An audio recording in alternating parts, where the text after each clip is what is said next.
mana yang lebih tepat penglihatan kita? Ternyata bukan dengan mata, tapi penglihatan hati. Lebih akurasinya lebih tinggi. Bahkan oleh Allah Subhanahu wa Ta'ala dijamin kalau yang melihat itu hati tidak bisa dibohongi. Kata Tuhan mengatakan di dalam Al-Qur'annya, maka dzabal fuadu ma ra'a. Tidak bohong apa yang dilihat oleh hati. Hati kita tidak bisa ditipu. Hati kita bisa melihat yang sebenarnya.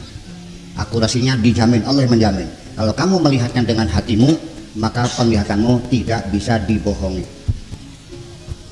Akan tetapi ketika melihatnya dengan mata, sering nggak anak-anak melihat sesuatu ternyata tidak betul penglihatannya? Sering nggak mata kamu kebobodo? Pernah nggak melihat orang yang kelihatannya kayak orang alim, orang soleh, ulama besar, ternyata penipu? Pernah nggak? Ini mata yang melihat. Asal pakai jilbab kan gitu, sama bawa tasbih, dikiranya imro'ah solihah, ternyata pelacur gedean. Mungkin nggak? Sering. Itu mata kita sering dibohongi. Oleh karena itu, malam ini saya ingin mengajak bapak-bapak, ibu-ibu sekalian. Nah, ibu-ibu tadi biasa duduk di sini. Kalian duduknya sana, jauh. Halo, assalamualaikum. Ya, saya ingin mengajak bahwa jangan lagi mempercayai penglihatan mata kita. Kita pernah tertipu sekali oleh orang. Mungkin nggak kita ketipu lagi oleh orang itu kedua kali? Nggak bisa, udah. Sekali ketipu, untuk selamanya kita tidak percaya lagi. Tetapi ketika penglihatan mata kita yang tertipu, kita masih ngotot bahwa saya melihat sendiri. Colok mata di sini. Penglihatan mata berulang-ulang tertipu, kita percaya. Pernah nggak dengar berita bohong? Masih dipercaya juga selingan kamu? Nah, ini persoalannya. Jadi oleh karena itu, malam ini saya ingin mengajak kita melihat dengan sesuatu yang lebih pasti, yaitu bagaimana hati kita bisa melihat. Kalau hati kita melihat, dijamin oleh Allah, maka dzabal fuadu ma ra'a. Tidak bohong apa yang dilihat oleh hati. Nah, banyak hal kita tidak bisa melihat. Ternyata kata Al-Quran lagi, yang buta itu bukan matamu melihat, tetapi yang buta itu hatimu.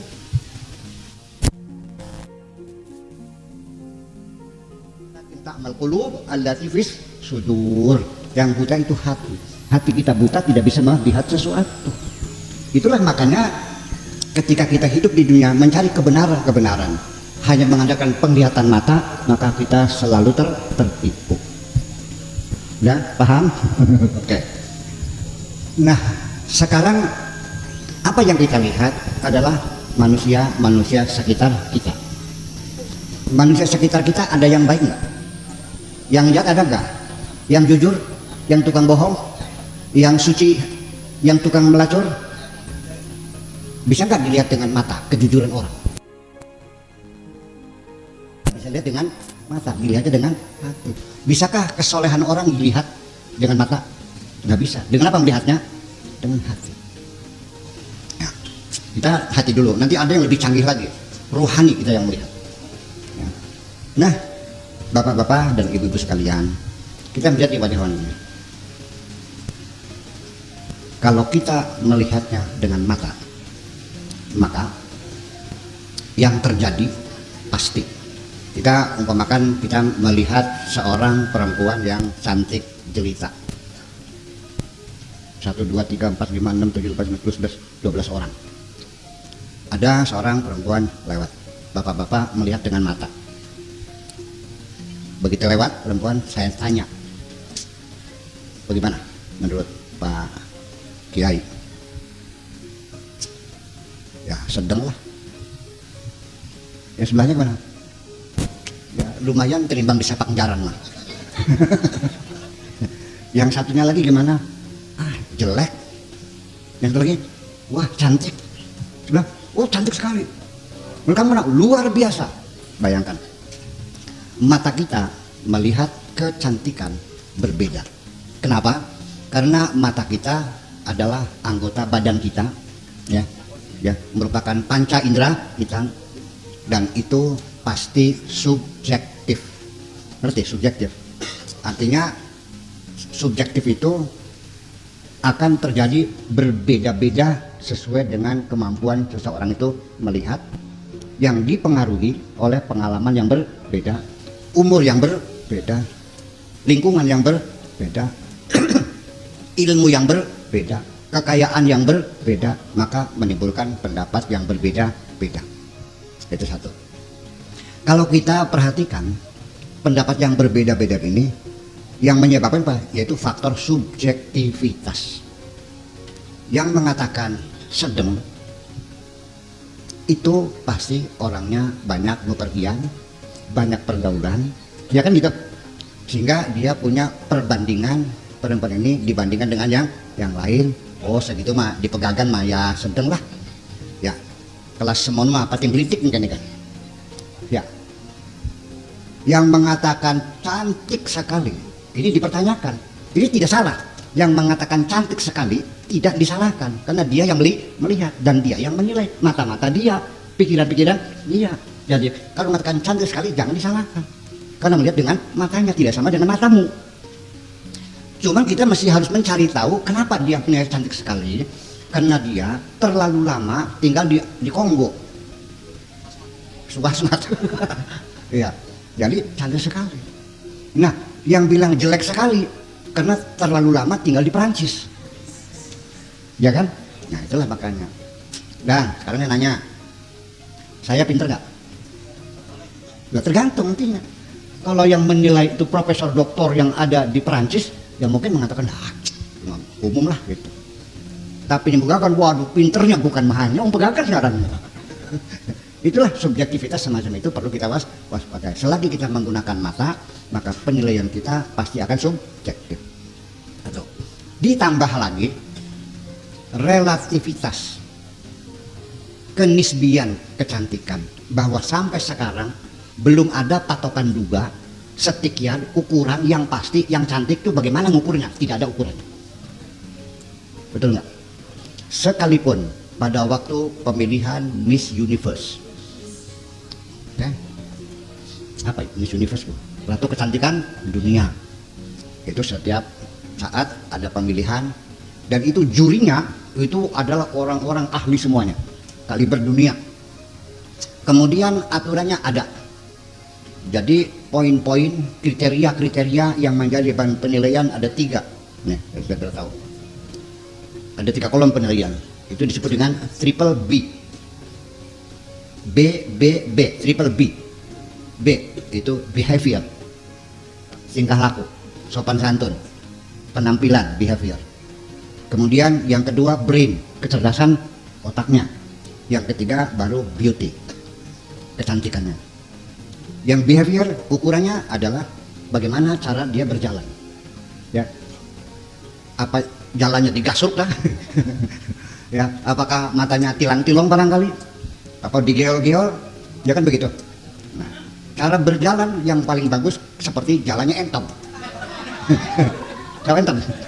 Ketawa lu, kayak urut bayu. Ya jalannya Entong. Oke, itu dari sisi behavior. Ada ukuran standarnya. Kemudian dari ukuran brain, kecerdasan, pengetahuan bahasanya, pengetahuan umumnya. Ini tah, geografis, sejarah, antropologi, semuanya kecerdasannya. Jadi bukan hanya cantik aja. Ratu kecantikan dunia itu bukan hanya cantik bodinya saja, bukan hanya wajahnya saja, tapi juga otaknya cerdas, perilakunya juga bagus, ya. Dan juga begitu kepada beauty ada ukurannya. Pinggangnya berapa senti, bokongnya berapa senti, buah dadanya berapa senti, ukuran alis dengan hidung berapa senti, bibirnya, semuanya ada. Begitu lengkapnya aturan-aturan untuk menilai kecantikan. Tetapi nyatanya begitu dewan juri merekam, ternyata berbeda pendapat. Banyak terjadi setelah keputusan ini yang menang, banyak yang protes. Enggak. Sampai saya sendiri pernah, nggak tahu lupa tahun berapa, orangnya orang color, ya orang apa namanya, berkulit coklat bukan putih, orang Afrika, bibirnya lebar, mulutnya lebar. rambutnya keriting begitu, kok bisa jadi? Sama. Nah jadi walaupun ada itu hanya sekedar mendekati, tidak ada ukuran yang pas. Nah itu kecantikan yang zahir. Nah kalau kecantikannya kecantikan batin yang disebut dengan aura, yang disebut dengan nur dan cahaya, yang disebut dengan sima, ya disebut dengan apa lagi? Banyak kali istilahnya, aura, sima, nur, cahaya. Tentu melihatnya tidak dengan mata. Oke. Ini anak-anak di sini dan ini orang tua pasti tidak sama. Anak sing pesek, ada yang mancung, ada yang menonjol seperlunya, kan? Ada yang bulat, ada yang lonjong. Nah semua ini terlepas dari bentuk kecantikan yang relatif itu, ada kecantikan inner beauty, kecantikan dalam yang disebut dengan aura, dengan nur, dengan cahaya. Bapak-bapak pernah nggak melihat muka orang? Kenal juga enggak? Baru pertama kali ketemu, tapi kok hawanya nyemengit, tidak menyenangkan. Pernah nggak? Nah, berarti nyambung nih. Pernah nggak ketemu sama orang, kok wajahnya cakep banget, ukuran hidung sama seperti kita, wajah sama, tapi mengagumkan, menyejukkan hati, kita senang, bahkan sampai kita merindukan. Pernah nggak begitu? Nah, apa itu? Nah itulah namanya nur cahaya yang bersinar dari wajah seseorang sebagai pantulan. Jadi nanti yang namanya cakep tuh bukan ukuran hidungnya, tapi the inner beauty, kecantikan yang ada di dalam diri kita. Nah ini dengan wajah yang ceria, wajah yang cerah, yang menyejukkan, wajah yang damai, wajah yang menyenangkan, ini berkaitan dengan kenyamanan hidup kita, di mana saja dihormati orang, betul nggak? Kita dimuliakan orang, dalam berbisnis juga kita dapat peluang-peluang yang lebih banyak, hubungan dengan rezeki, dengan pergaulan dan sebagainya, karena kita membawa wajah yang cemerlang semacam itu. Paham? Oke. Pengen beli mengkonon? Pengen nggak? Oke. Pengen tahu ilmunya? Kira-kira wajahmu cemerlang, yang bercahaya, bersinar. Saya ingin menyampaikan banyak, tapi yang penting-penting aja dulu. Pertama, kalau ingin engkau tampil wajahmu menyenangkan, kalau orang wajahnya menyenangkan, itu namanya rai yuni kembang. Wajah yuni kembang. Kalau yang nyemengit, nyebelin tuh, kena juga enggak kok, tapi kok nyebelin banget bukannya, namanya yuni kentut. Kena juga enggak. Ya, kepengen enggak yuni kentutnya dibuang, diganti dengan yuni kembang? Satu, banyak berwudu. Kenapa? Cahaya kita dengan wudu. Wudu itu asalnya dari wada'ah. Wudu itu dari wadu'ah, wada'ah. Artinya bersinar, cahaya. Wudu itu adalah maknanya cahaya. Dari kata wada'ah. Jadi orang yang sering berwudu, udah lagi aja minimal sehari berapa kali wudu? Berapa? 6 kali. 5 kali. Oh, katanya bayangan dengan 6. Ya. Kenapa? Kita tinggal di Pegagan, di pinggir jalan bebas, sebelah situnya jalan tol. Knalpot berderu, mengeluarkan timah hitam. Angin muter-muter membawa debu-debu. Pengen tahu? Lihat mobil saya, taruh pinggir jalan, 4 jam kemudian lap pakai tangan, debu semua sini. Betul nggak? 4 jam itu debu semua. Wajah kita sama nggak? Sama. Jadi supaya mobil itu cemerlang juga sama, mesti dilap, dibersihkan sehari minimal 2 kali lah. Tapi karena wajah kita dari kulit ini akan lebih banyak melekat debu-debu yang berterbangan ini, maka sehari 5 kali. Di samping juga untuk membersihkan wajah kita dari debu dan kotoran, itu secara ruhaniyat juga akan bisa membersihkan kotoran-kotoran yang di luar kulit ini. Artinya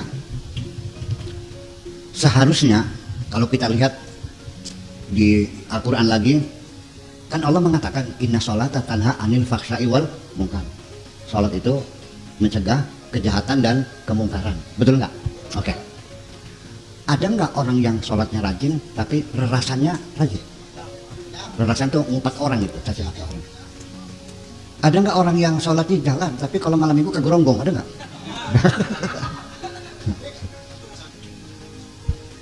Sholatnya rajin, tapi rentenir juga.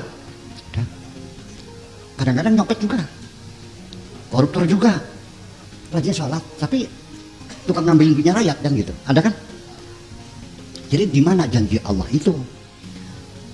Padahal setiap hari muka kita dicuci, mulut kita dibersihkan, hidung kita dibersihkan, telinga dibersihkan, lipatan-lipatan tangan cuma dibersihkan. Kenapa tidak ada pengaruhnya terhadap perilaku kita? Ya itulah makanya saya ingin menyampaikan melalui wudhu ini kita maknai wudhu ini bukan hanya membersihkan zahir tapi membersihkan batin kita, yang kira-kira anggota badan kita yang kita bersihkan ini kira-kira mampu melaksanakan segala perintah Allah dan bisa meninggalkan segala larangan Allah. Begini, memang tangan, kuping, telinga, kaki ini adalah anggota badan. Yang menggerakkan itu adalah hati kita, ya enggak? Yang nyuruh mukul orang kan hati kita, ya kan gitu. Yang melirik-melirik sama cewek hati kita juga. Nah, kenapa selama ini perintah hatimu tidak ditaati oleh anggota badanmu? Sudah tahu besok ujian, kok malam ini ada orkes Oma Irama, kok ditinggalkan pelajarannya malah nonton dulu? Betul nggak? Sudah tahu ada pengajian di Pesantren Muhajirin, ada orang tunggal, hati mah kepengen, tapi kenapa kaki mau melangkah ke sana? Nah, itulah makanya anggota badan kita ini kita komandoi, kita perintahkan 5 kali supaya komandan ini berwibawa sehari mengeluarkan instruksi kepada anggota badan kita bersamaan dengan melaksanakan wudhu. Kalau menang silahkan coba, barangkali saja ada manfaatnya. Kenapa mulut kita dicuci tapi masih juga mengutak orang lain, menjelek-jelekan orang lain? Mulai besok bapak-bapak, ibu-ibu, ketika berwudu jangan menghitung 1, 2, 3. Katakan begitu berkumur-kumur, wahai mulutku, katakan yang benar. Kuprut, prot. Berkumur yang kedua, wahai mulutku, katakan yang benar. Kuprut, prot. 3 kali mulut kita diperintah sekali wudu. Kali 5 kali, berarti berapa kali instruksi? 15 kali. Masa nggak nurut-nurut? Ya. Nah, ketika kita mencuci muka, hidung ya, katakan wahai hidungku, sedotlah aroma yang harum-harum, ya kan? Ketika kita mencuci muka, bapak-bapak kalau wudhu mencuci muka, kenapa dihitungin siji, loro, telu, kenapa ngitung? Cobalah ketika wudhu, wahai wajahku, menghadaplah kepada Allah. Ini wajjahtu wajhiya lillazi fataras samawati wal ardh. 3 kali sekali wudhu kita perintahkan muka menghadap Allah. Begitu nggak kalau wudhu? Enggak. Nah, hitung ya, siji, loro, telu gitu. Pantes. Ketika kita mencuci tangan, wahai tanganku, laksanakan segala perintah Allah. Ketika kita mengusap kepala, wahai kepalaku, pikirkan kebesaran Allah. Dan ketika kita mencuci kaki, wahai kakiku, melangkahlah di jalan Allah. Terus setiap hari kita komandoi anggota badan kita, insya Allah yang tadinya binal, lama-lama insya Allah nurut. Amin. Nah, itu wudhu, di samping untuk pembinaan ketaatan kita kepada Allah, juga wudhu itu akan menimbulkan sinar yang cemerlang yang kita rasakan. Melihatnya tidak dengan mata, Pak, dengan hati kita. Saya bisa membedakan perempuan yang cantik cerita, pipinya diamplas, di skincare di sana, ya kan, pakai shadow, pakai maskara, alisnya tebal, ya kan gitu, pakai lipstiknya Yves Saint Laurent, oke. Tetapi kalau orang itu tidak pernah berwudu, busem, tidak cerah. Tapi kalau orang yang tiap hari berwudu, sekalipun orangnya hitam manis. Kalau hitam manis itu pandang tak jemuk. Anak-anak nggak paham lagu hitam manis pandang tak jemuk ya, belum lahir kamu ya. Nah, artinya kita bisa sadar orang yang biasa berwudu wajahnya lain, bagian ireng nggak mincong loh. Iya, ada aura yang bisa kita rasakan. Wes paham? Gitu. Nah, kalau bisa lebih dari 5 kali, itu mau pas sholat aja, ya kan gitu. Syukur-syukur ya jam 10 kan di subuh, jam 10 butuh, nanti zuhur ya butuh, nanti jam 2 ya butuh lagi, tambahan gitu. Butuh daim juga mungkin anak-anak belum bisa ya, tapi yang sering-sering saja. Semakin sering kita berbutuh, semakin menimbulkan kecemerlangan dalam aura kita itu. Yang kedua adalah qiyamul lail, bangun tengah malam.